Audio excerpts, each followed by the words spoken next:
Maraknya kasus bullying atau tindak penindasan yang Video terjadi di lingkungan pendidikan yang seperti sekolah. dilakukan oleh sejumlah remaja SMP putri negeri di di bawah Malang, umur di Jawa Cilacap, Timur yang Jawa diduga Tengah menjadi viral korban di Pada media kasus sosial. ini dengan memanggil sejumlah pihak Bullying pihak merupakan sekolah para ekspresi remaja menyimpang putri. pada anak dalam upaya pencarian jati diri. Peran pendidikan di keluarga dan sekolah sangat bullying atau diperlukan sebagai penyeimbang.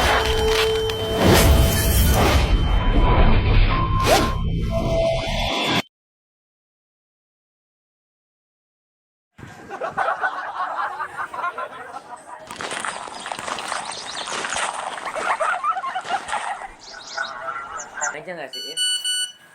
Ini nggak ribet ya. Nanti jangan kata orang doang. Jangan bikin sketsa gitu.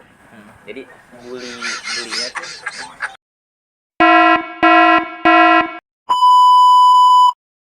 Baik, Assalamualaikum warahmatullahi wabarakatuh. Perkenalkan, nama saya Muhammad Faiz Farhan dengan NIM 5123100118, Prodi Ekonomi Syariah, Universitas Pelita Bangsa. Di sini saya akan sedikit menjelaskan tentang cyberbullying, yaitu dari tugas mata kuliah media sosial dengan dosen pengampu Bapak Saiful Muktiali MPD. Baik, di sini saya akan menjelaskan apa itu bullying. Bullying adalah perilaku negatif yang menyakiti orang lain, baik secara verbal, fisik maupun mental, sehingga membuat korbannya menjadi terganggu, tidak nyaman, bahkan sakit hati. Bullying bukan hanya merugikan secara emosional, tetapi juga dapat memiliki dampak jangka panjang pada kesehatan mental dan fisik korban. Penting untuk meningkatkan kesadaran dan mempromosikan lingkungan yang aman dan mendukung agar bullying dapat dicegah. Selanjutnya ada beberapa jenis bullying. Yang pertama ada bullying verbal. Bullying verbal melibatkan penggunaan kata-kata atau bahasa untuk menyakiti, merendahkan, atau merugikan seseorang. Ini dapat mencangkup ejekan, sindiran, cemoohan, atau penghinaan secara lisan. Kedua yaitu bullying fisik. Bullying fisik melibatkan penggunaan kekerasan fisik untuk menyakiti atau merendahkan seseorang. Ini dapat mencangkup pukulan, tendangan, dorongan, atau tindakan fisik lainnya yang bersifat merugikan. Ketiga yaitu cyberbullying. Cyberbullying terjadi melalui media sosial, pesan teks, atau platform daring lainnya. Ini mencangkup penggunaan teknologi untuk menyebarkan pesan, gambar, atau informasi yang merugikan atau merendahkan seseorang. Kemudian sasaran korban bullying. Yang pertama ada fisik, kedua kepribadian, dan yang ketiga kesalahan. Sasaran bullying fisik umumnya adalah individu yang mungkin dianggap lebih lemah atau rentan secara fisik. Ini bisa melibatkan perbedaan dalam ukuran tubuh, kekuatan fisik, atau kemampuan untuk membela diri. Terkadang, korban bullying fisik dapat dipilih berdasarkan perbedaan fisik yang tampak. Dua, bullying terhadap kepribadian sering ditunjukkan kepada individu yang mungkin dianggap berbeda dari norma sosial atau stereotip yang ada. Ini dapat mencangkup perbedaan dalam penampilan, gaya hidup, minat, ataupun preferensi pribadi. Ketiga yaitu kesalahan. Bullying terhadap kesalahan bisa ditunjukkan kepada individu yang dianggap melakukan kesalahan atau memiliki kelemahan tertentu. Ini bisa melibatkan pengolok-olokan atau pengecaman terhadap kegagalan, ketidakmampuan, atau kesalahan yang mungkin dilakukan oleh korban.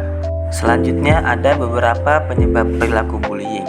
Yang pertama yaitu kurang perhatian, iri sama korban, dendam, dan ikut-ikutan. Pertama yaitu kurang perhatian. Perilaku bullying kadang-kadang dapat muncul sebagai cara seseorang mencari perhatian atau kekuasaan. Kedua yaitu iri terhadap korban.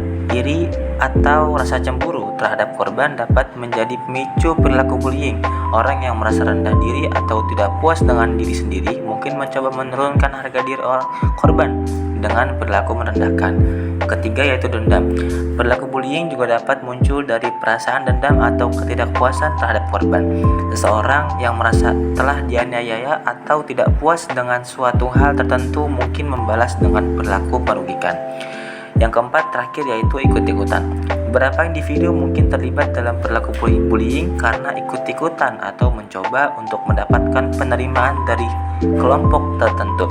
Rasa ingin diterima atau takut menjadi korban sendiri dapat mendorong seseorang untuk ikut dalam perilaku negatif tersebut. Berikutnya yaitu beberapa dampak perilaku bullying. Pertama, trauma, stres, dendam, dan hilang akal sehat. Pertama, trauma. Perilaku bullying dapat menyebabkan trauma pada korban, baik secara emosional maupun fisik. Pengalaman traumatis dapat berdampak jangka panjang pada kesehatan mental korban, memicu gangguan stres, pasca trauma, kecemasan, atau depresi. Kedua yaitu stres. Korban bullying sering mengalami tingkat stres yang tinggi akibat tekanan psikologis yang mereka hadapi. Yang ketiga yaitu dendam. Beberapa korban bullying mungkin mengembangkan perasaan dendam terhadap pelaku agar hal ini dapat memengaruhi hubungan sosial dan psikologis korban serta menciptakan lingkungan yang tidak baik atau tidak sehat. 4 yaitu hilang akal sehat. Dampak bullying dapat merusak kesehatan mental korban, bahkan menyebabkan hilangnya akal sehat atau ketidakseimbangan emosional. Berikutnya, bagaimana sih cara untuk mengatasi bullying? Nah, di sini saya akan sedikit menjelaskan bagaimana cara untuk mengatasi bullying tersebut. Berikut adalah beberapa cara untuk mengatasi bullying. Yang pertama, berbicara pada pelaku. Kedua, cerita pada orang yang bisa dipercaya. Ketiga, abaikan. Keempat, bangun rasa berani dan percaya diri. Kelima, cegah perilaku bully. Keenam, kampanye stop bully. Yang pertama adalah berbicara pada pelaku. Komunikasi terbuka dengan orang yang melakukan bullying bisa membantu. Cobalah untuk menyampaikan perasaan Anda dan mengajaknya untuk berbicara. Kedua, yaitu cerita pada orang yang bisa dipercaya. Berbagi pengalaman dengan orang yang dapat Anda percayai seperti teman, keluarga, ataupun guru dapat memberikan dukungan dan solusi. Ketiga, abaikan. Terkadang dengan mengabaikan perilaku bully, Anda dapat mengurangi daya tarik mereka. Fokus pada kegiatan positif dan teman-teman yang mendukung.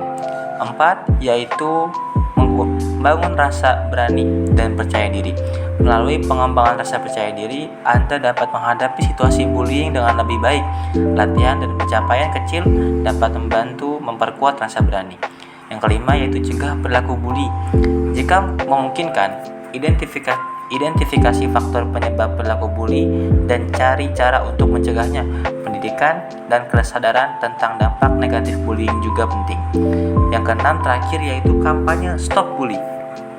Terlibat dalam kampanye anti-bullying di sekolah atau komunitas dapat membantu meningkatkan kesadaran dan menciptakan lingkungan yang mendukung. Ingat bahwa setiap situasi bullying dapat berbeda dan penting untuk mencari bantuan dari orang dewasa atau pihak berwenang jika diperlukan. Oke sobat, cukup sekian untuk video kali ini. Semoga bermanfaat ya. Refleksikan dirimu, bagaimana sih tanggapan sobat-sobat terhadap peran bullying? Tulis di kolom komentar ya. Dan jangan lupa like, subscribe, and share. Cukup sekian dan terima kasih. Mohon maaf apabila ada kata-kata salah. Wassalamualaikum warahmatullahi wabarakatuh.